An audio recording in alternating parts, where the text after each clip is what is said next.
Olá, eu sou o Ítalo e hoje nós vamos abordar um assunto relacionado à falta de engajamento político entre os jovens entre 16 e 17 anos, na faixa da adolescência ali. E nós temos um dado interessante de que, desde que os adolescentes conquistaram o direito ao voto, em 88, a gente nunca teve uma participação muito expressiva dos jovens. Corre ali na faixa de 80% dos jovens que abstêm do seu direito ao voto. E hoje a gente está aqui com o Nicolas Manhães, secretário de Juventude do PT, para falar um pouco com a gente sobre isso. Boa noite, Nicolas. Boa noite, Ítalo. Obrigado pelo convite. Para mim é um prazer estar conversando com você aqui hoje. Eu que agradeço pela presença. E eu gostaria de começar perguntando para você o que é política de acordo com a ótica dos jovens. Tá. Eu acho que a questão da política tem uma série de definições que podem ser feitas. Eu vou tentar dar um apanhado do que eu acho que a juventude hoje, especialmente a juventude progressista, que é a minha linha política, tem a dizer, tem a pensar e tem a contribuir para a política aqui da cidade. Eu falo com uma experiência não tão longa. Eu comecei no cargo de secretário da Juventude do PT aqui de Campos em outubro do ano passado, completou um ano agora. Então a minha experiência não é tão extensa, é um mandato de 4 anos. Então eu não tenho tanta experiência, tanto trabalho feito ainda.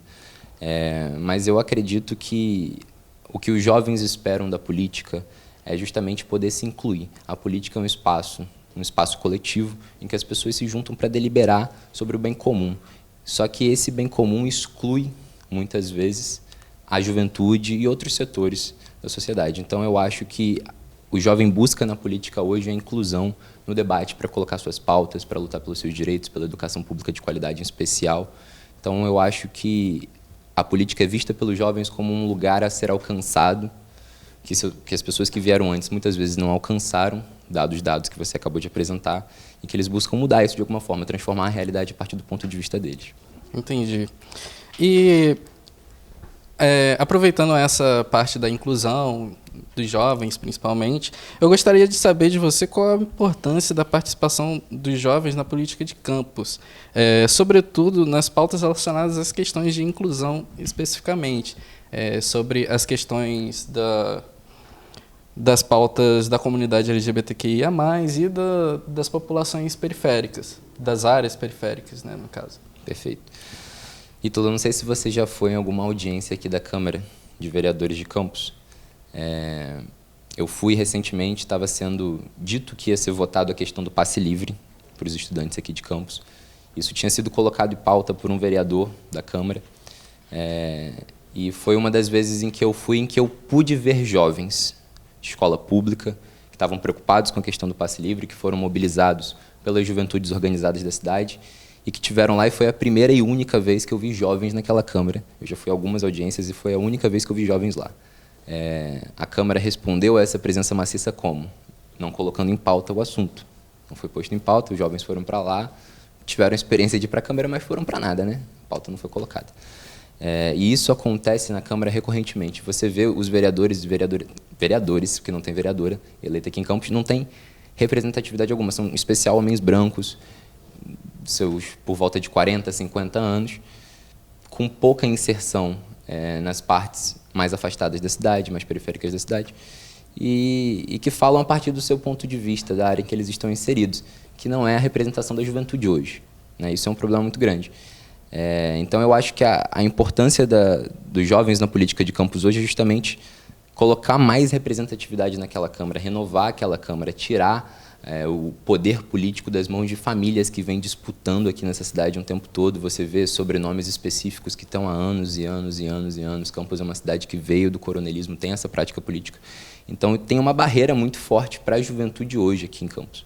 A gente vê isso mudar. A Natália, candidata pelo PSOL, que não é meu partido, mas é uma figura pública estupenda aqui na cidade, que é jovem, que é uma mulher negra, indígena, e que está tentando acessar esse espaço. E tem muita chance de vir em 2024. Então, eu acho que ela também dá esperança, né, para essa juventude que está tentando se organizar, e se organiza especialmente hoje nas 3 universidades públicas, a UENF, a UF e o IFE. É um desafio nosso, inclusive, entrar nas portas de faculdades particulares e de escolas particulares para a gente conseguir mobilizar, uma coisa que a gente vem tentando trabalhar.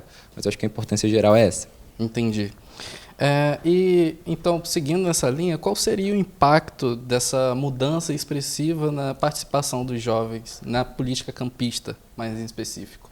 Eu acho que justamente isso, entendeu? Eu acho que pensar a cidade para fora de uma ótica que vem sendo pensada há muito e muito tempo pelas mesmas pessoas. Eu acho que é justamente mudar as prioridades de Campos e fazer outras pessoas serem vistas. Eu acho que o impacto vai ser muito grande por causa disso. É um longo caminho que a gente vem tentando trilhar há um tempo. A juventude do PT está organizada aqui em Campos desde 2014, então não é tanto tempo. A União da Juventude Socialista, ligada ao PCdoB, há um pouco mais de tempo.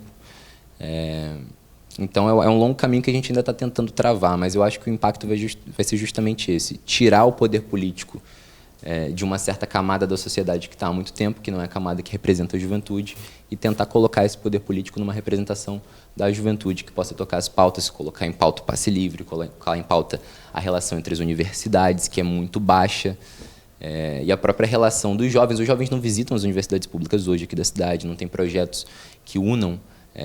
A gente tem licenciatura no IFE, a gente tem licenciatura na UF, tem licenciatura na UENF. A gente não vê essa proximidade do aluno do ensino médio com as universidades. Isso é papel do poder público incentivar, mas não tem representação preocupada com isso hoje. Então, eu acho que o impacto vai ser justamente esse: mudar a ótica, mudar as prioridades, mudar o que está acontecendo na Câmara hoje. Entendi.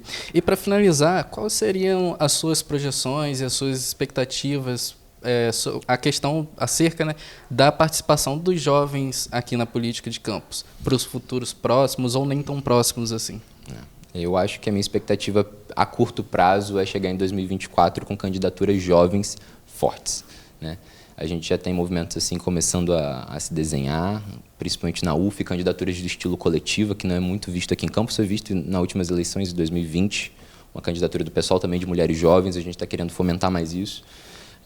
Então, a minha expectativa a curto prazo é essa: que jovens participem do processo eleitoral de 2024, não sei se com força política para vencer, mas que pelo menos novas figuras sejam colocadas no holofote, para que nos próximos anos a gente consiga chegar lá.